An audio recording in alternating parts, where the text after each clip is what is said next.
Shabbat Shalom, everybody. This is Rabbi Stephen, Rav Shmuel, with this week's Devar Torah, my weekly 10-minute Torah. So, thank you, first of all, for all those that have been coming out and coming to our live services. I guess as time goes on we're going to see about expanding that and letting more and more people in. And it's great that we've had a minyan every Saturday. We can read the Torah. And I hope you like the format that we're using. We've decided to go to using the triennial cycle. Now, the triennial cycle divides each Torah portion into thirds, and each year is a different schedule. This year we're in triennial cycle 2, so we're essentially reading the middle part of each portion. Interestingly enough, way back when they started the cycle of Torah reading, they did it on a 3-year cycle. So they'd start 1 year, and over 3 years they'd finish it, and then they'd start over again. And then sometime in the Middle Ages, they devised the system that we have now, where we've instituted the festival of Simchat Torah, where we finish reading the Torah, we roll the scroll to Genesis, to the beginning, and then we read it throughout the course of the year. The conservative movement, uh, upon feedback of a lot of different congregations, felt that reading the entire parsha, the entire portion, each Saturday morning service was a little lengthy, a little laborious. So they shortened it a little bit to make it a little bit more palatable and able to read it. People were basically skipping anyway. They were skipping on the portions, so they thought, let's just devise a system, and that's what we have now. So, having said that, this week's portion is Korach. Now, in Judaism, we have something called Lashon HaRah, which is the evil speech. And many people think of it in terms of insulting somebody, humiliating somebody in public, telling lies, etc., etc.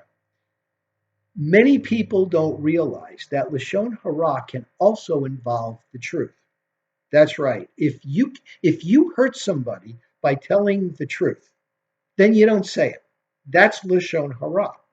If somebody, for example, is overweight, maybe they're not the best looking person around, you don't go around calling them names, telling them that they're ugly, they're fat, all this stuff. You don't say stuff like that, okay? Besides the fact, for every person in the world, there's somebody that's going to find that person absolutely stunning. So, beauty is in the eye of the beholder. Nevertheless, some people in modern times have devised ways to use the truth to hurt people. Case in point, Korach was a Levite, and Korach thought that he should be the Kohen Gadol, the high priest. Now, this incident comes right on the heels of last week's portion and the previous incident where 12 spies went out to scout out the promised land. They came back, 10 of them told the truth. They said it's a land, you've got hardy people there.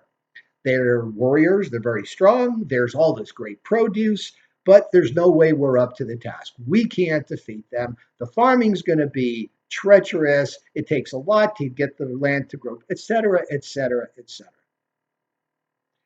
Within this negativity, two voices rose up and said basically, we can do it. Caleb ben Yefuneh and Yehoshua ben Nun stood up to these people and said, God has seen us through the Exodus, through passing through the sea.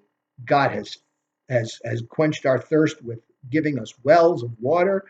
God has given us food, even given us meat. He's protected us by night and day. We'll be able to do this. The negativity spread throughout the children of Israel, through the congregation, through the Adat. First time the word's been being used in the Torah. The Adat Yisrael, the congregation of Israel. Everybody started feeding into the negativity. Again, spies were telling the truth. Nothing they'd said was a lie. Yes, the people were hardy. They were warriors. Yes, they were farming the land, and the land took a lot to produce. All true. But what they did was, in today's vernacular, they spun the truth. They made it look like it was such a situation where there was no way we were going to be able to feed them. they were going to, we were like grasshoppers in their eyes. That was the phrase that they used. So they spread fear throughout the people. And of course, God threw up his hands and said, that's it. 40 years you're wandering in the desert, and I'm done. So this was Korach's opportunity. Moses and Aaron are not God's chosen. They've taken this on themselves. Moses led us out, yes. And then what did he do? He got his brother to be the high priest. He got his brother's sons to be the succession of the high priests. How fair is that? So Moses went to God, and Moses and Aaron, of course, started getting real concerned, and they said, "My gosh, we've got another uprising." And God said, "Okay, here's what you do: have everybody take their fire pans, put the incense in, and I will let people know who's the chosen person," which they did. And Aaron's censer, God accepted Aaron's incense, didn't accept Korach. Korach and his 250 main co-conspirators were swallowed up by the earth. So unfortunately, it doesn't end there. You would think, oh, okay, so Moses and Aaron are the chosen, and they're the ones that God has determined to be our leaders, and Korach was out of place. He wouldn't listen to reason. That's what a sensible, reasonable, logical person would have thought. Remember, we're dealing with a different mentality here. The people of Israel were not up to the task.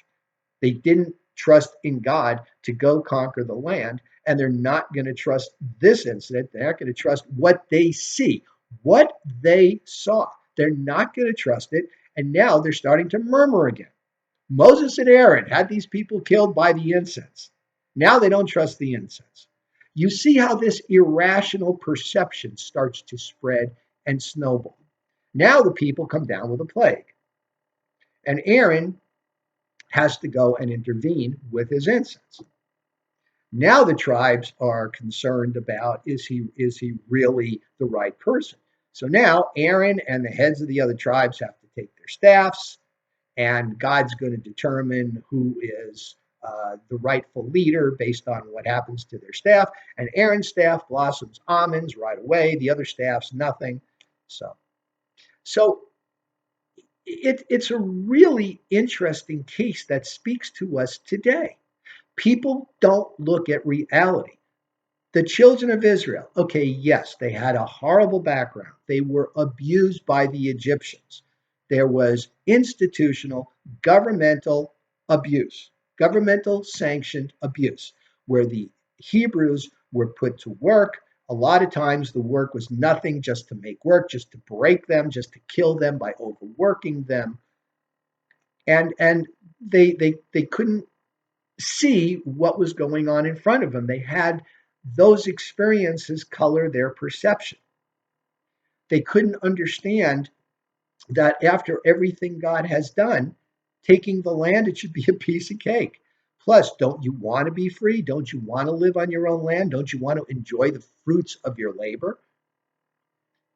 And then when the spies came back, now Korach again, he's got all that discontent, all that resentment to feed into it.